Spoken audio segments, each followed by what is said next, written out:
جو حقوق ہیں اہل بیت علیہ السلام کے، جو حق ہے اہل بیت رحمہ اللہ علیہ السلام کا، اس میں کیا ہے؟ خمس ان کا حق ہے اہل بیت علیہ السلام اور ان کی اولاد کے لیے. تو اس لیے اس کا بتانا کیا ہے ہمارے لیے ضروری ہے. دیکھیں بہت سارے لوگ، جیسے میں نے کہا کہ شاید 90% یا 95% لوگ خمس دیتے ہی نہیں. ٹھیک ہے، یہ میرا کوئی دقیق اندازہ نہیں ہے، لیکن ایک رف سا اگر ہم کہیں کہ اتنے لوگ دیتے ہی نہیں. اور جو مثلاً بعض دفعہ لوگ دیتے ہیں تو اس میں بھی ایک چیز یہ سامنے آتی ہے کہ وہ کہتے ہیں جی ہم تو مقروض ہیں. ٹھیک، اس سے پہلے بتا دوں کہ میں نے بتایا کہ تقریباً 95% جو ہم لوگ ہیں ان پر خمس واجب ہے، لیکن نکالنے والے کتنے ہیں؟ شاید 5% ہو یا 1-2 اوپر نیچے والی بات ہے. یہ بھی شاید مبالغہ ہو. ٹھیک ہے نا، جبکہ یہ واجب ہے اور یہ اہل بیت علیہ السلام کا حق ہے، امام زمان علیہ السلام کا حق ہے.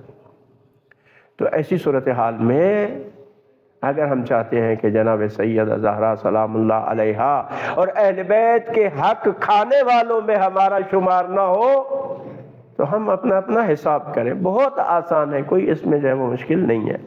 تو جو لوگ نکالتے ہیں بعض دفعہ وہ ایک اشتباہ کرتے ہیں کہ وہ کہتے ہیں جی دیکھیں ہمارا اتنا خمس بنتا ہے، ٹھیک ہے، ہمارے اوپر اتنا قرض ہے. ٹھیک ہے، قرض کو خمس جو بنتا ہے اس سے منہا کر دیتے ہیں اور اس کے بعد مثلا یا برابر ہو جاتے، کہتے ہیں ہمارے پاس خمس واجب نہیں. ٹھیک ہے، اس کی تھوڑی سی اصلاح کر لیں. وہ یہ ہے کہ اگر کسی کے اوپر قرض ہے تو یا تو وہ کیا کرے، اسی وقت قرض کو خمس کی تاریخ آنے سے پہلے اپنا قرض ادا کر دے. ٹھیک، تو ظاہر ہے اس کے پاس کچھ نہیں ہوگا تو خمس واجب نہیں ہوگا.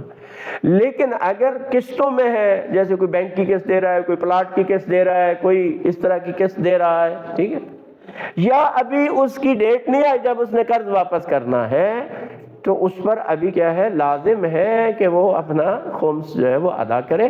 قرض اس میں سے منہا نہیں کر سکتا. ہاں، جب اگلے سال وہ قرض ادا کر دے گا تو خود بخود اگلے سال کے خمس میں سے اس کا وہ قرض جو ہے وہ کیا ہے، خود بخود مائنس ہو جائے گا. لیکن ابھی اس نے دینا نہیں ہے، وہ کہتا ہے 5 سال بعد میں نے قرض واپس کرنا ہے، لیکن خمس کا ابھی اس میں کیا کر رہا ہے، حساب کر رہا ہے. اور ظاہر ہے ہر سال وہ پھر اپنے قرض کو مائنس کرتا رہے گا تو کبھی بھی اس پر خمس واجب نہیں ہوگا. اسی طرح سے آپ سے کسی نے قرض لیا ہوا ہے، ٹھیک ہے، آپ نے کسی کو قرض دیا ہوا ہے، تو اب جب آپ کی تاریخ آ گئی ہے خمس کی تو اب کیا کریں؟ اس پر خمس واجب ہو گیا ہے. وہ پیسہ یا جو چیز جو آپ نے کسی کو دی ہے، جب آپ کی تاریخ آ جائے خمس کی تو اس پر خمس واجب ہو گیا ہے. لیکن اب 2 آپشن ہیں آپ کے پاس. ایک آپشن یہ ہے کہ ابھی آپ اس قرض کا بھی خمس کیا کریں، نکال دیں جو آپ نے کسی کو دیا ہوا ہے. ٹھیک، یا یہ ہے کہ جب وہ آپ کو واپس کرے گا اس وقت آپ خمس نکال دیں، اگرچہ اس وقت آپ کی تاریخ نہیں ہوگی، اس پر خمس واجب ہو چکا ہے.